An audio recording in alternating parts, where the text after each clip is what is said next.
सभी को जय हिंद दोस्तों। आप सभी का हार्दिक स्वागत है जय हिंद रिएक्शंस पे। तो आज की लेटेस्ट और इंटरेस्टिंग वीडियो में आप देखेंगे कि वैसे भी पाकिस्तानियों को भारत का नाम लिए बिना नींद तो आती नहीं है। और जब से तालिबान ने पाकिस्तान की ठुकाई करना शुरू की है तो पाकिस्तान ने इस पूरी जंग का जो मलबा है वो भारत पर डालना शुरू कर दिया है। तो इसी मुद्दे पे आप देखेंगे पाकिस्तानी एनालिस्ट कमर चीमा को, जिनकी स्पेशल गेस्ट होंगी मशहूर पत्रकार आरजू काजमी, और ये दोनों मिलकर बात करेंगे हमारे प्यारे और तगड़े देश भारत और प्रधानमंत्री मोदी के बारे में। तो ये वीडियो काफी इंटरेस्टिंग होगी, आपको बहुत कुछ जानने को मिलेगा और मजा आएगा। तो इसे अंत तक देखें और चैनल पे नहीं है तो चैनल को सब्सक्राइब कर दें। जय हिंद, जय भारत। कैसे हमारे जो डिफेंस मिनिस्टर साहब सुबह शाम बात कर रहे हैं, कभी कहते हैं कि जी ये सब ये यानी अफगानिस्तान वाले लड़ रहे हैं, अपनी अभी के नहीं लड़ रहे सर, कई सालों से लड़ रहे हैं वो टीटीपी वाले। तो अब कहना शुरू कर दिया जी भारत करा रहा है। अच्छा, भारत का तड़का लगाए बगैर इनका कोई काम चलता नहीं ना, क्योंकि अफगानिस्तान मुस्लिम कंट्री है तो लोगों के अंदर वो जज्बा आता नहीं। तो जब तक ये भारत का नाम नहीं लगाते कि जी भारत ये करवा रहा है, तब तक इनका काम बनता नहीं। वरना मुझे बताइए, सालों से ये टीटीपी वाले अटैक कर रहे हैं और कई साल से हम कह रहे हैं कि जी टीटीपी के लोग जो हैं उनको मारना चाहिए, उनको पकड़ना चाहिए, भगाना चाहिए। जिस जमाने में मेजर गौरव वारी वगैरह आया करते थे वो भी ये कहते थे इनका यही इलाज है कि ऑपरेशन करे और इनको मारे। ये रिकॉर्ड पे मौजूद है उनकी ये सारी बातें। उस वक्त भी आप लोगों ने भारत का नाम तो नहीं लिया। अब अचानक से आपको लगता है कि क्योंकि एक ऑपरेशन सिंदूर हो गया तो अब आप हर जगह पे भारत को लेकर आ रहे हैं। अरे अपनी भी थोड़ी सी देख लिया करें कि गलती कहाँ पर है।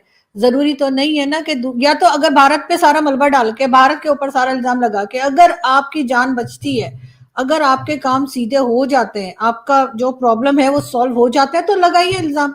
लेकिन अगर ऐसा नहीं हो रहा तो प्लीज अपनी जो पॉलिसीज हैं उनको रिविजिट कीजिए, अपनी पॉलिसीज को देखिए कि आप क्या कर रहे हैं। सारी दुनिया दोस्त बनाती है, हम दुश्मन पैदा करते हैं और दुश्मनी बढ़ाते चले जाते हैं। वही तालिबान जो कभी कहा जाता था जी ये तो हमारे भाई हैं, ये तो हमारा 5वां सूबा है, ये तो हम इनकी गवर्नमेंट बनाइए, ये किया वो किया। अब वो हमसे इतनी शदीद नफरत करें और हम उस नफरत को बजाय कम करने के कि ठीक है जो हमसे 20 साल गलती हुई कि हमने यहाँ पर अमेरिका को स्पेस दी, उसको कम करने के बजाय हम और बढ़ा रहे हैं। उसमें भी यकीनन कहीं ना कहीं अमेरिका का हाथ होगा कि अमेरिका फिर अफगानिस्तान में जाने की कोशिश कर रहा है, प्लान कर रहा है, और उसमें जाहिर है हम ही है जो एक बिकाऊ माल है। हमने फिर उनकी बात मान लेनी है। तो अफगानिस्तान पहले से ही अलर्ट हुआ हुआ है। ऐसे में सर ऐसा नहीं है कि अभी वो उनके फॉरेन मिनिस्टर भारत चले गए तो अचानक सबके जो है दिमाग चेंज हो गए, सबकी सोच बदल गई। भाई अफगानिस्तान के साथ तो वो चाबर पोर्ट पे भी काम कर रहे हैं। अफगानिस्तान के साथ तो जब कोई मुसीबत आती है, चाहे अर्थक्वेक हो, फ्लड हो, व्हाटएवर जो कुछ होता है अफगानिस्तान में, भारत तो वहां पे एड भी भेजता है। वहां पे कभी चावल भेज रहे हैं, कभी क्या भेज रहे हैं। तो उनका सिलसिला तो सर चल रहा है। जब उन्होंने बीच में ट्रक हमने जो रोके थे तो वो कहते थे कि वो इसलिए नहीं भेजना चाह रहे कि ऐसा ना हो कि सर 4 बोरियां हम लोग उतार लें, पता लगे आटे चावल की।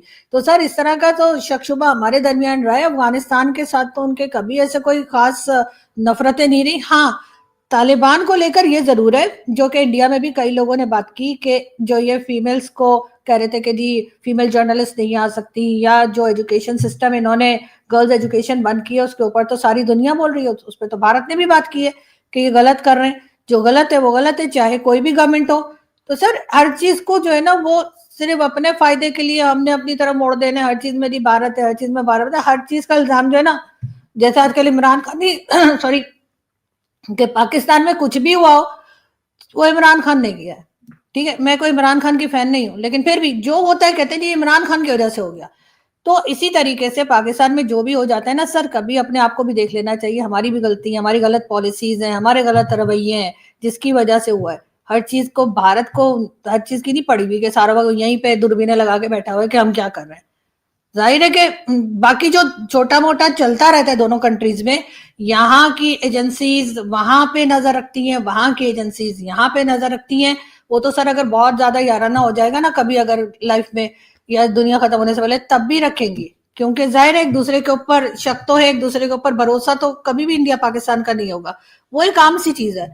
लेकिन अब नफरतों को उस लेवल पे आप लोग ले जाते हैं कि अफगानिस्तान कुछ कर रहा है तो भारत ने कह दिया, ईरान कुछ कर रहा है तो अभी 2-4 दिन में पता लगा चाइना ने भी अगर कह दिया कि हम तो पैसे नहीं दे रहे आपके उसके लिए जो आपका सीपैक चल रहा है, इसलिए कि सीपीसी का फेज 1 तो किया नहीं तो फेज 2 की हम नहीं दे रहे, तो आप वो भी बोल देंगे कि भारत ने कह दिया। और अगर भारत इतना पावरफुल होता तो सर जो नफरतें हम बताते हैं भारत को हमसे हैं या भारत हमें खाने को बैठा है, तो सर हमारी तो इंसेंट बजा दी होती उसने, लेकिन उसने ऐसा तो नहीं किया। अगर वाकई में उतना पावरफुल है क्या उसके कहने से हम एफएटीएफ में चले जाते हैं, उसी के कहने से हमारा पैसा बंद हो जाता है, उसी के कहने से अफगानिस्तान हम पे अटैक कर देता है, ईरान हमसे लड़ जाता है, तो फिर इसका तो मतलब ये कि वो बहुत पावरफुल है, वो तो सर हमें बिल्कुल ना छोड़ता। फिर वो ऐसा कैसे होने देता है कि हम आराम सुकून से बैठे हुए हैं, हमारा न्यूक्लियर वेपन्स भी ठीक है, हमारे लोग भी ठीक ठाक है। जो रूटीन में हम जितने लोग अपने मुल्क के अंदर खुद मार देते हैं ना, उतने तो सर हमने 4 जंगों में भारत ने नहीं मारे हमारे।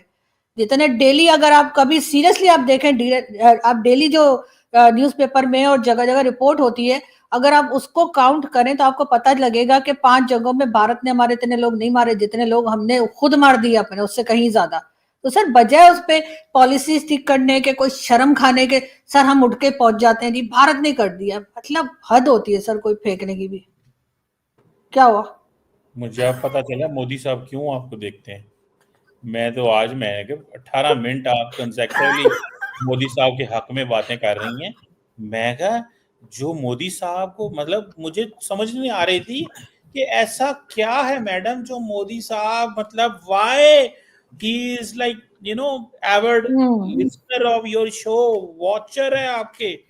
तो वो आपकी बात सही है कि आप उनके बिहाफ पे पाकिस्तानी लोगों को कन्विंस कर रही हैं कि भाई इंडिया जो है वो ऐसा नहीं है जैसा आप समझ रहे हैं। चले मैडम मैं आपकी बात मान लेता नहीं ठीक है, थोड़ी बहुत टेंशन है सर, लेकिन उसको बढ़ा तो हम ही रहे ना। मैं देखिए मैं अगर आपको मोदी साहब ने यकीन दिला दिया है ना, तो फिर आपके बिहाफ पे हम समझ जाते हैं कि आप सही कह रही हैं। चलो मैडम मान लेता हूँ। दोस्तों चीमा जैसे पाकिस्तानियों की प्रॉब्लम पता है क्या है? ये अपनी गलती कभी मानेंगे नहीं। तो जब ये अपनी गलती मानेंगे नहीं तो उसे सुधारेंगे कैसे? अब प्रॉब्लम ये है कि खुद पाकिस्तान जो है वो अफगानिस्तान से पंगा बोल ले बैठा है।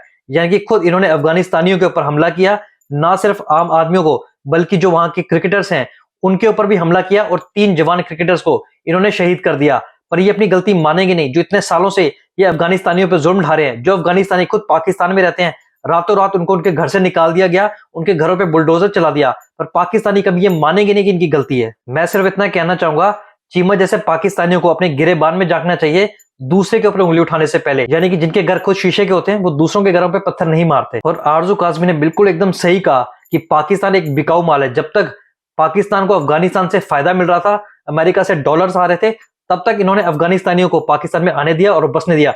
और जैसे ही अपना मतलब निकल गया तब लात मार के अफगानिस्तानियों को रातों रात पाकिस्तान से बाहर निकाल दिया। अच्छा कुछ वक्त के लिए तो चीमा इतना शांत बैठा था, मुझे लगा शायद आरजू काज़मी की बात ध्यान से सुन रहा है और समझ रहा है, कहीं चीमा सुधर तो नहीं गया। मेरे को अपनी आंखों पे वैसे भी यकीन नहीं होना था, पर तुम्हें चीमा ने अपनी औकात दिखाई दी। जब भी उसने अपने मुंह से वर्ड निकाले, खासकर भारत और प्रधानमंत्री मोदी के बारे में, उसने दिखा दिया कि उसके दिल और दिमाग में भारत और प्रधानमंत्री मोदी के लिए सिर्फ जहर भरा है। ये पाकिस्तानी ऐसे कुत्ते की दुम है कि कभी नहीं सुधरेंगे। अब मुझे तो नहीं पता कि ये देखें अभी भी फोन करने में उठा नहीं रही।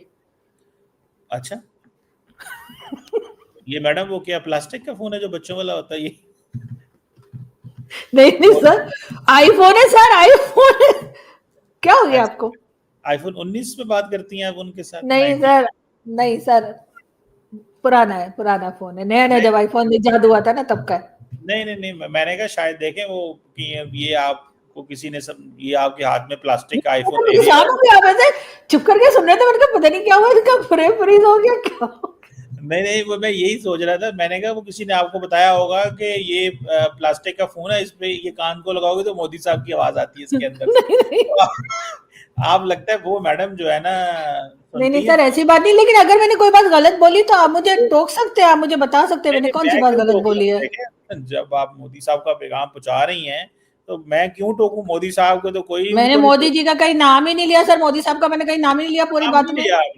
पैगाम की बात की, नाम नहीं लिया। पैगाम भी नहीं दिया उनका। नहीं सर ऐसा कोई पैगाम ही था। चलें आपकी मर्जी है, आप इंडिपेंडेंट एनालिस्ट हैं और अपनी ऑब्जर्वेशन रखती हैं। देखते हैं। आप कह रही हैं कि there are chances of 2 front war. Arzoo Kazmi ने ये आज एक बड़ी स्टेटमेंट जारी कर दी है। तो अब देखते हैं कि क्या हो सकता है, इंडिया क्या करता है, अफगानिस्तान क्या करते हैं। और सुनने में आ रहा है कि मसूद वो देखें थ्रेट तो है ना पाकिस्तान का, वो नूर वली मसूद ने वीडियो जारी कर दिया कि मैं अफगानिस्तान में नहीं हूँ। ठीक है।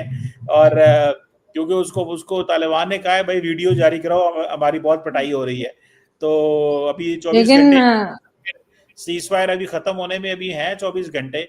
तो ये मैं आपको बात बताऊं तो मैडम, ये सर नूर वली महसूद तो सर उधर अफगानिस्तान की साइड पे कहीं ढूंढ रहे हैं। पहले ये तो बता दें साद रफीक सॉरी साद रिजवी किधर है और उसका भाई कहाँ है? दोनों को गायब कर रखा है और इनसे मिल नहीं रहा है। घर पे जाके उसके पता नहीं 11 करोड़ निकाल लिए, फिर कहते हैं जी 50 लाख की इंडियन करेंसी भी निकाल ली, फिर क्या क्या ज्वेलरी निकाल ली, वो सब है। तो सर अपने बंदे इनको यहाँ पे मिल नहीं रहे, तो ये जाकर वहां पे पता नहीं कहाँ कहाँ लोगों को ढूंढ रहे हैं। मेरा ख्याल है बंदे इनके पास ही हैं। ये बड़े तेज हैं, ये बंदों से पहले ये पंजाब पुलिस का जो काम है ना, ये आपको पता क्या करती है, ये हाँ। बंदे पास रख लेती है और ढूंढती रहती है। एकदम बाद में कहते हैं कि नहीं नहीं वो ये हमें मिल गए, वहां पे रास्ते में गली में जा रहे थे, हाँ, ये वहां पे चाय पी रहे थे, हमने पकड़ लिए वहीं से। तो ऐसा ही। देखते हैं, पता नहीं, आई डोंट नो क्या है, गवर्नमेंट को पता हो मैडम। हम तो हम ले मैंने हमें क्या पता ये क्या है। हाँ सही बात चले है sir. Madam, thank you very much, it's thank you always sir, thank you, आप। Thank you sir, thank you. बाकी दोस्तों पाकिस्तानियों को आदत है सपनों की दुनिया में रहने की। ये लोग अपनी दुनिया में खुश रहते हैं, इसलिए हैप्पी इंडेक्स में भी पाकिस्तान भारत से ऊपर है, क्योंकि ये सोचते हैं आज भी इनकी जो आर्मी है वो नंबर 1 है, आईएसआई नंबर 1 एजेंसी है और ये दुनिया के सबसे विकसित देशों में से एक है, क्योंकि पाकिस्तानी वो कुएं के मेंढक हैं जो कभी कुएं से बाहर निकले ही नहीं। तो दोस्तों आशा करता हूं वीडियो आपको काफी पसंद आई होगी। वीडियो अगर आपको अच्छी लगी है तो इसे लाइक और शेयर जरूर करें और अपने विचार हमें कमेंट सेक्शन में लिखकर जरूर बताएं। और एक बार फिर चैनल पे नहीं है तो चैनल को सब्सक्राइब कर दें। जय हिंद, जय भारत।